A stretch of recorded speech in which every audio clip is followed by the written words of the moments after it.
Romance of the Three Kingdoms, Chapter 3. Lu Bu killed his father and defected to Dongzhou. In last chapter, Zhang Fei whips the court inspector. Liu Bei brothers left the government post, looking for new path. Grand General He Jin called warlord Dongzhou to help to eliminate eunuchs, but he was killed by eunuchs first.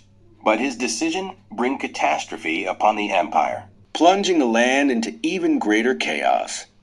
In Luoyang, the young Emperor Shao ascends the throne. Ministers and generals gather in the grand warm bright hall, its golden lanterns casting a solemn glow. The atmosphere is tense, and whispers of Grand General He Jin's assassination still linger. The court is in turmoil. Suddenly, a towering figure strides into the hall, his armor gleaming, his eyes sharp and commanding. It is none other than Dongzhou. Dongzhou sweeps his gaze across the officials, then lets out a cold laugh. He Jin, the traitorous fool, is dead. The remnants of the eunuchs are still lurking in the palace. The empire is in chaos. Does anyone here have a solution?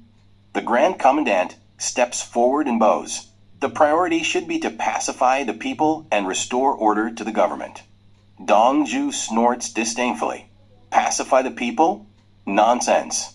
The current emperor is weak and useless. How can he possibly control this era of war? The court erupts in murmurs.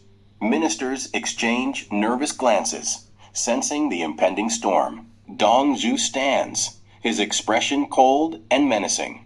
I, Dongzhou, command 200,000 elite Xiliang soldiers.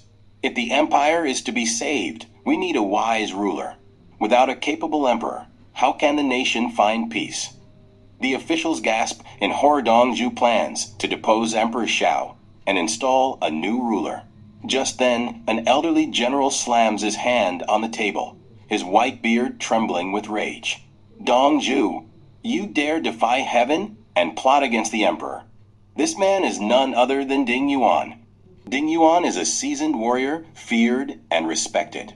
Beside him stands Lu Bu, the peerless warrior, the mightiest warrior in the land, wielding his legendary weapon, the sky-piercer halberd. With fury blazing in his eyes, Ding Yuan steps forward and shouts, Dongzhou, you are nothing but a treacherous villain. How dare you attempt to usurp the throne? Dongzhou narrows his eyes, a cunning smirk forming on his lips. Ding Yuan, you are but a mere provincial officer. Do you think you can challenge me? Ding Yuan pounds his fist on the table, roaring. If you dare to depose the emperor, I will raise my troops and cut you down. Dongzhou glares, but he knows that Ding Yuan's greatest asset is not himself, it is his adopted son, Lu Bu. Dongzhou cannot defeat Ding Yuan unless he turns Lu Bu to his side. A sinister plan forms in his mind. That night, Dongzhou calls for his trusted aide, Li Su, and speaks in a hushed tone. Lu Bu is the mightiest warrior of our time. If he serves me, Ding Yuan will be nothing. But he is greedy and fickle, he can be swayed. Let us lure him with wealth and power. Li Su nods. Lu Bu is ambitious but reckless. If we offer him riches and a fine steed, he may turn against Ding Yuan. Dongzhou's eyes gleam with excitement. Excellent. I have a divine steed, red hair, swift as the wind and able to travel 1,000 miles in a day. Gift him this horse, along with 1,000 gold pieces and priceless jewels. If he accepts, Ding Yuan is finished. With his orders set, Li Su immediately rides out into the night, carrying the red hair and lavish treasures toward Ding Yuan's camp. At Ding Yuan's residence, Lu Bu is training, his sky-piercer halberd spinning in the moonlight, gleaming like silver frost. Li Su arrives, watching with admiration before stepping forward and bowing with a smile. Lord Lu Bu, your might is unparalleled, but alas, you follow the wrong master. Lu Bu halts his training, his expression sharp. What do you mean? Li Su grins, claps his hands, and a servant leads in a horse, its entire body red like fire, its mane flowing like silk, and its hooves barely touching the ground. Red hair, the divine steed. Li Su speaks in a honeyed tone. This is Red Hair, the greatest warhorse in the world. Dong Zhuo gifts it to you, along with gold, jewels, and a promise follow him, and you shall rise to the highest ranks. Lu Bu's eyes gleam as he strokes Red Hair's mane. Feeling its powerful muscles and untamed spirit, his heart wavers.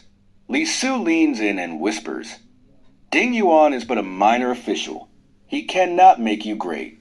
Why waste your talents serving him? Lu Bu stands silent for a moment, then asks, If Dong Zhuo truly values me, will he grant me high honors? Li Su smiles slyly. Of course. Serve him, and you will be above all men, second only to Dong Zhuo himself. Lu Bu's fate is sealed. That very night, Ding Yuan sleeps soundly in his chamber. Suddenly, rebels attack. The gates burst open as soldiers storm in, led by none other than Lu Bu himself.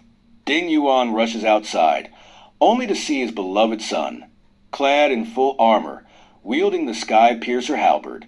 Lu Bu, what is the meaning of this? Lu Bu smirks coldly. Ding Yuan, your time is over. You are an obstacle to my rise. Ding Yuan, trembling with rage, roars, I treated you as my own son, you traitorous wretch. But Lu Bu no longer hesitates. With one mighty swing, a flash of silver, and Ding Yuan's head tumbles to the ground. Lu Bu, now free of his old master, officially pledges loyalty to Dong Zhuo, becomes Dong Zhuo's adopted son. The legend of Lu Bu begins. With Lu Bu by his side, Dong Zhuo's power has grown unchecked. Now, he decided to depose the young emperor and install the prince as the new ruler. During a court assembly, he pressured the officials to agree to the deposition and replacement. Yuan Shao stood up in opposition, and tensions escalated as he and Dong Zhuo drew their swords, creating a highly charged and dangerous situation. What ultimately happened to Yuan Shao's life? Let us find out in the next chapter. Stay tuned for the next episode. Deposing the Emperor. Cao Cao presents the Assassin's Blade.